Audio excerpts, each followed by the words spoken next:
इसी वजह से वो जो एक्साइटमेंट है यूरोपा की, राइट? जो जुपिटर का चाँद है यूरोपा, क्योंकि हमें पता है कि वहाँ पर पानी का समुंदर है, आइस शीट्स के नीचे, ये जो जुपिटर का चाँद है यूरोपा पे।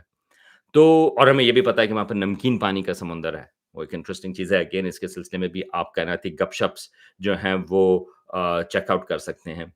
तो अगर वहाँ पर पानी मौजूद है, नमकीन पानी का समुंदर है और पानी इसलिए मौजूद है क्योंकि यूरोपा के जो नीचे सरफेस है, उसके ऊपर वहाँ पर अंडर वाटर वोल्केनोज़ हैं, यानी कि आतिशफ़शां पहाड़ हैं नीचे समुंदर के नीचे, इसी वजह से वो उसकी गर्मी करता है। क्यों है? ये अगेन आप कायनाती गपशप जो है वो आप चेक आउट कर सकते हैं।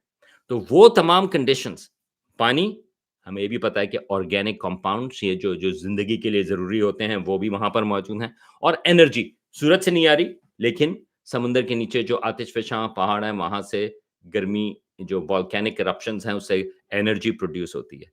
ये तमाम कंडीशंस हैं, जो ज़मीन के ऊपर, जो समुंदर के नीचे वोल्केनिक वेंट्स हैं, वहाँ पर इसी किस्म की कंडीशंस मौजूद हैं, जहाँ पर बेइंतहा ज़िंदगी भी मौजूद है। तो क्या यूरोपा पर समुद्रों में ज़िंदगी हो सकती है?